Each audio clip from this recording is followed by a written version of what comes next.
Momentum Restart podcast, we're going to talk about those tasks or projects that you have on your to-do list that seem to never get done, or the ones that, the big one that you keep moving from to-do list to to-do list to to-do list, and it just never seems to happen. Either you can't start it, or if you do start, you can't finish it. We're going to dig into why and help you get unstuck today. I'm also going to give you a few questions to ask yourself to be able to work through any time that this pops up. What I've found is when a client or myself, I've experienced this too, when we run into a project that we're really excited about, whether that's starting a podcast, writing a book, starting a new course, developing a new product for your business, doing in-person networking, something that kind of pushes you out of your comfort zone. And it's the thing that you know in your heart, this is something I really need to do and I want to do, but it also feels super scary.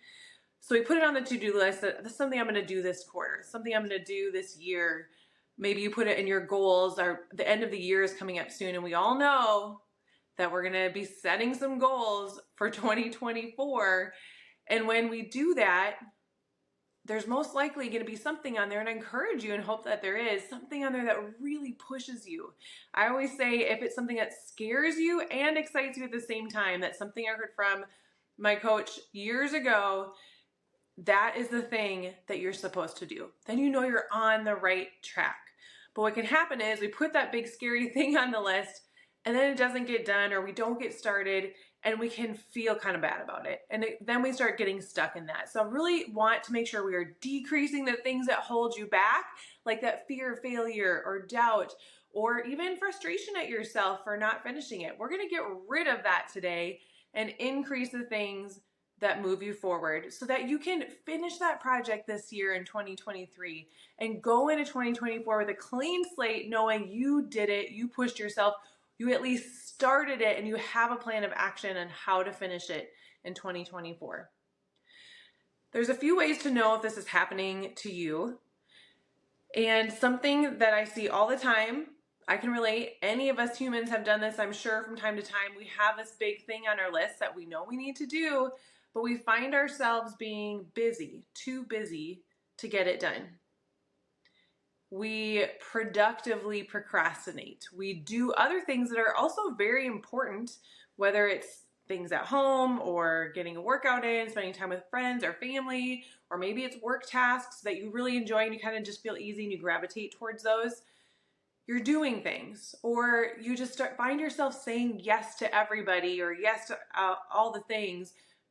And in the back of your head, you're thinking, because then I won't have to do this. Then I won't have to do that big, scary thing. So we're productively procrastinating. If you find yourself doing that, then you're going to want to listen to these questions today to get unstuck.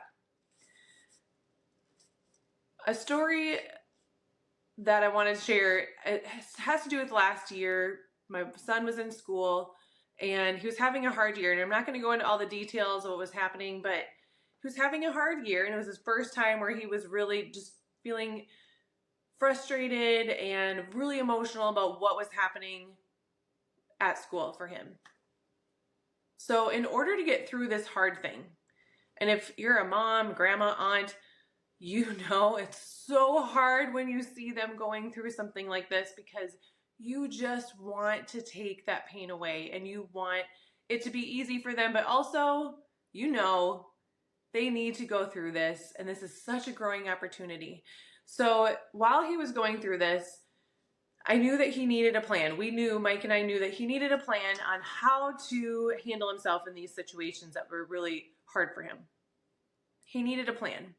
What he didn't need was me telling him exactly what the plan was going to be. What he needed is we asked the right questions. We asked him questions to help him become aware of what he needed.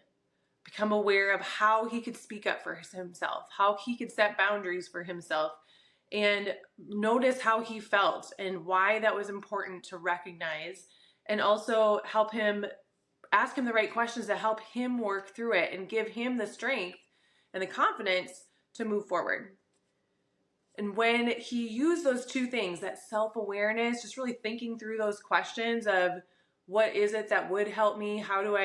What do I really need here? Why is this bothering me?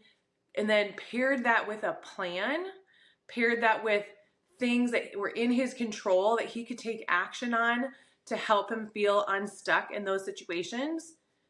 It was amazing. The transformation and outcome and just the confidence that we saw in him be able to recognize that this is something that he can use in his life over and over again. That self-awareness, pausing, really thinking through what you need, and making a plan to take action.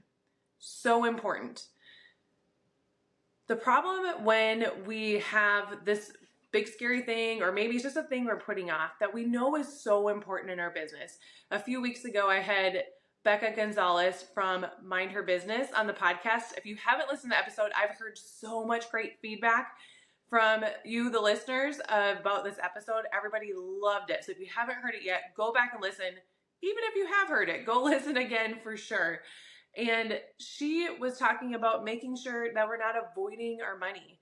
If you're feeling overwhelmed by it, or maybe a lot of times, I would say 99% of the time when I'm working with a client who is a visionary, entrepreneur, you have so many ideas, you are so motivated, you're so excited, there's so much you're doing, but we don't know where our money is going. And this is so common, and what Becca really helped us do is realize it's common, that's okay. Let's have some self-compassion about it. We're not going to be good at everything, right? But what we need to do is flip the script and rewrite our mindset so that we're able to look at this money and stop avoiding it and use it as data. And whenever we are avoiding something, it doesn't go away. It actually gets bigger. When we avoid it, it gets bigger. It starts just weighing on you. You can feel it on you, and you think about it in the back of your head, and you might dream about it. You might wake up thinking about it. It's just kind of gnawing at you. It never goes away. So there's two different hards here, right? You can ignore it and avoid it and just let it get bigger and bother you even more, keeping you really distracted when you're doing any other tasks on your list, or you can face it. So let's talk about facing it today. Here are a couple questions that you can ask yourself, just like when we sat down and asked my son a few questions for him to be noticing what he needs and what the situation was. Let's face it today. So if you're feeling any sort of doubt or fear of failure or fear of what even happens next, how do I even start? Any of those doubts popping up, here are some really great questions to ask yourself. And the first one is, I love this question. If there was nothing standing in your way and you were 100% sure that it would work out, what would you do? That's powerful, right? If you knew that there was nothing that could stand in your way, nothing that's going to go wrong, it's going to go 100% right, just how you want it, what would you do? What would you do in this situation? Would you start the podcast? Would you write the book? Would you create the course? Would you switch jobs? Would you go all in on your business? Would you invest in your business?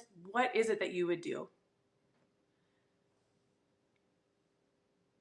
That's such a powerful question to journal through. And there's so much power in putting pen to paper. It's been proven, research has proven that journaling, just taking a pen and writing it out, helps improve your creativity. It frees up space in your mind. It gives you clarity.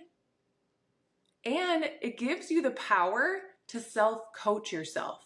When you're seeing these things on paper, you're going to learn how to self-coach yourself. Just like I talked with my son and asked him those questions, and he was able to work through it, and then he was able to self-coach himself when he needed to and I couldn't be there.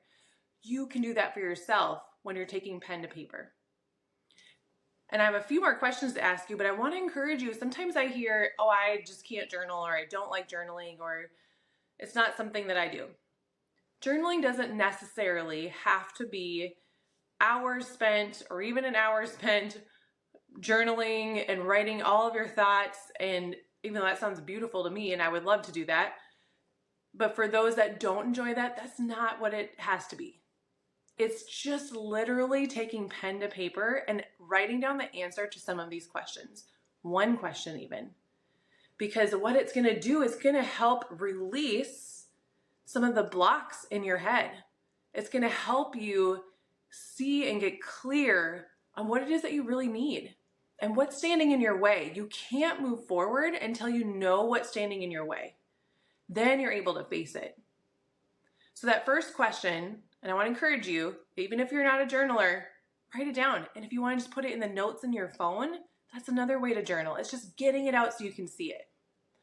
The second question, based off of, okay, if there's nothing standing in your way and you're 100% sure it's going to work out, what would you do, right? What is the thing that you would do? The next question is, what's the first step? What's the first step that you're going to take? My husband, Mr. B, if you follow me on Instagram, you saw this over the whole last year because it's all our life was for about a year, was training for his first Ironman. The full, I don't remember how many miles it is, 140, I think. Swim, bike, run, total of 140 miles. Ridiculous and amazing all at the same time. Scary and exciting all at the same time. And I remember talking with him. He was really processing, and he's a vocal processor. So when he's processing something, he likes to talk about it. And so over the few weeks after, even now, a month later, he's every once in a while will kind of talk about what it was like to be not only at that starting line that morning of the Ironman and knowing you had 140 miles to go in the heat, but also a year ago when he decided, I'm going to train for this, and knew how much effort and discipline and working out and hours put in that it was going to be, and what that was like for him. And one thing that really stood out to me was how he said he only focused on the next right step. That was the only way he could get through it. He said he never thought about the whole race as a whole. He never thought about it as 140 miles. He was able to break it up and only think about today. When he was training for it, he would think of today, I'm going to set my alarm and I'm going to wake up at 4. I'm going to get up and eat my oatmeal. I'm going to get on the bike. I'm going to ride my bike for 5 hours or whatever he was doing.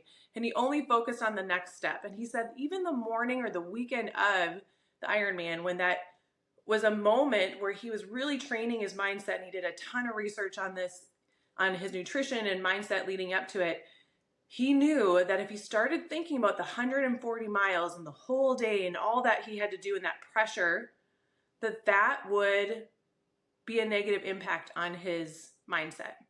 And he was very determined in keeping his mind in the right place. So what he did was think of the next right step. Literally, he said the night before, he thought, all I have to do is just turn off the light. All I have to do is close my eyes. He said when he woke up, the first thing all he had to do was wake up his brother, who he was going to take him there that morning. Just, I have to wake up my brother. I have to eat the chicken breast and sweet potatoes that I set out for myself. I have to put my shoes on. Just thinking of the next right step. And then when the race started, I have to swim 1 lap. I have to swim another mile. And it's just one step at a time. And little by little by little, he finished the race with such a strong mind, which for him, that was a huge win for him to overcome that and be able to just focus on the next right step, as well as, of course, the physical strength that he was able to work on over the last year. But the part that stood out to me the most was how much you can do, what you are capable of when you stop focusing on all the things that could go wrong and the big thing and the thing as a whole. This last year, Jennifer Seiss, who was on the podcast a few weeks ago, we talked about getting away to get it done. Her and I have been connecting this last year, collaborating, partnership in the Restart Collective. And we've been meeting clients all over the country, helping them get their projects developed and their business developed, their next level of their business or starting their business or a new project in their business. And we've been able to map out so many incredible resources and businesses and tools that are going to be able to help you and make this huge impact through all of these clients. We're so excited for our clients and all that they're doing this year.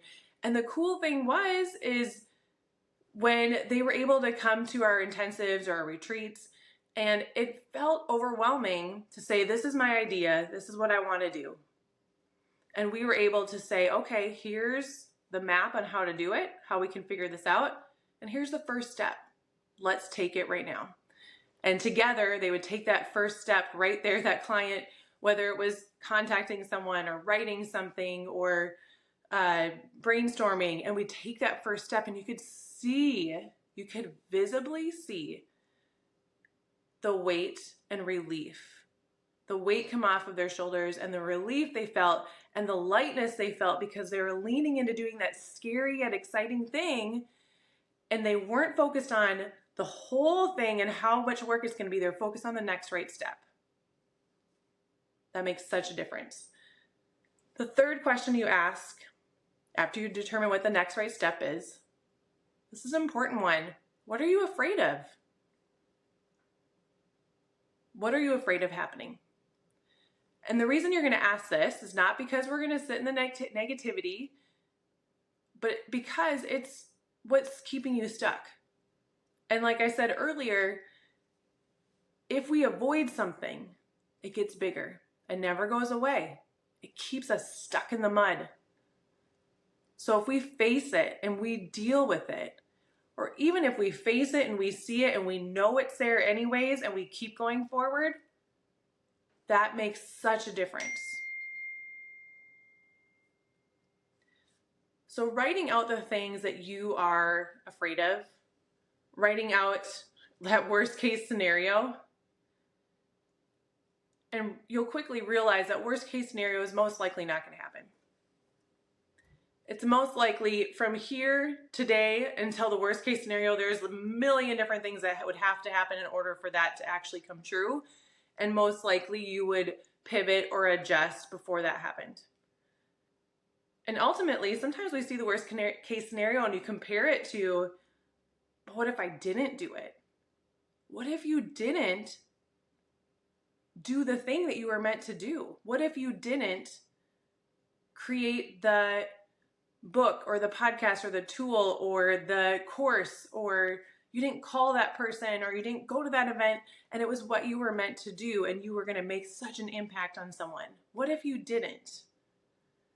And then you weigh that out, worst case scenario versus what if you didn't, and I'm pretty sure the regret of what if you didn't would be bigger than the worst case scenario. So that really helps lessen and minimize those fears instead of letting them grow because we're avoiding them. The last question you can ask yourself to get unstuck, I love this question too. What pull do you need to take to make that first step happen? What pull do you need to take to make it happen?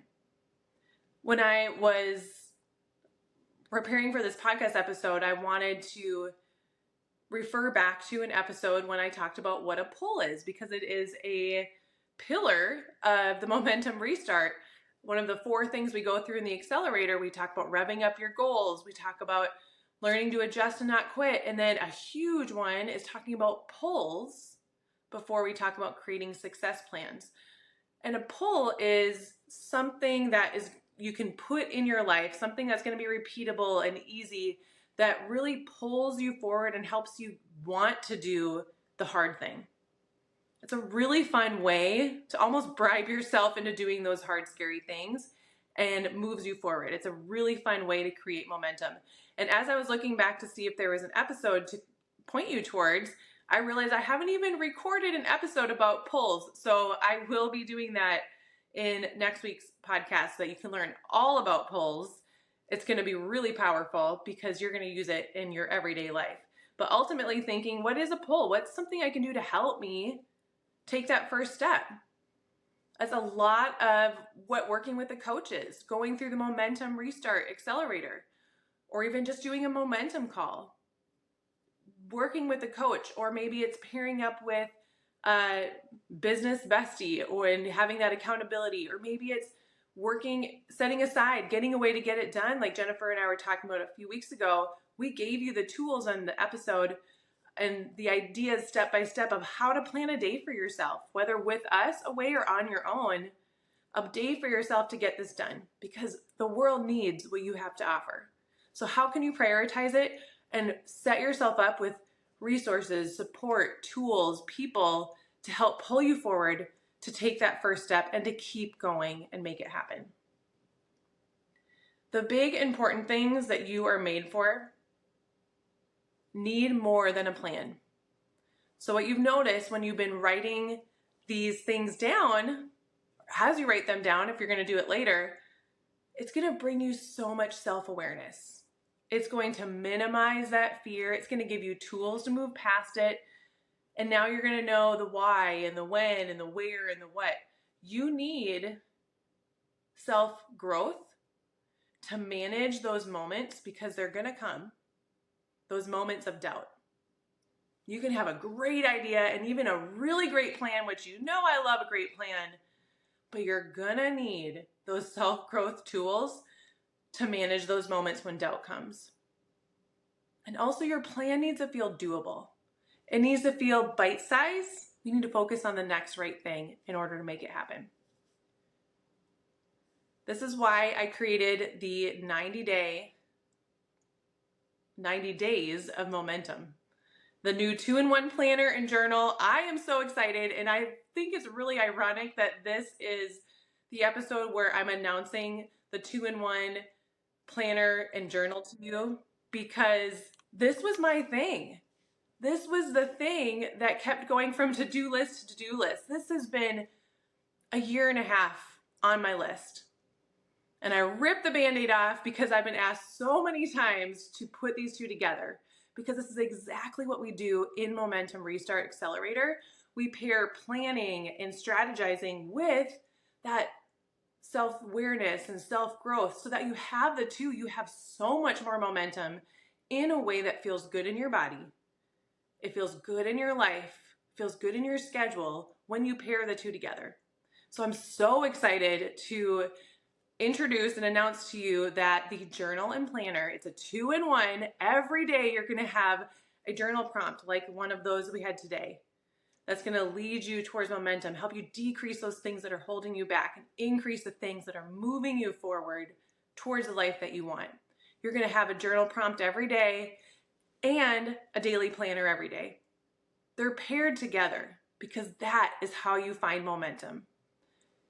You have weekly project planning tools and vision casting to get really clear on where you want to go.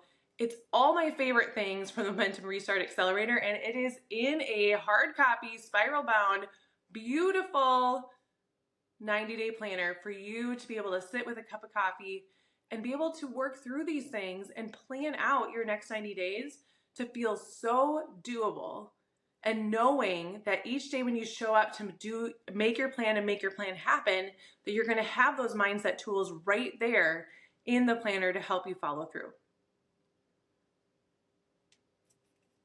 This is going to keep you in growth mode and in a state of openness and gratitude and creativity. And I am so excited for you to get your hands on it. You can head to coachamberb.com, click on Planner and Journal, the 2-in-1 Planner and Journal, and learn all about it. This comes out November 27th. You can pre-order now to make sure that you get your copy. I can't wait for you to see it. I'll be back next week talking about pulls so you can keep moving forward, decreasing the things that hold us back, increasing the things that move you forward to that life that you want.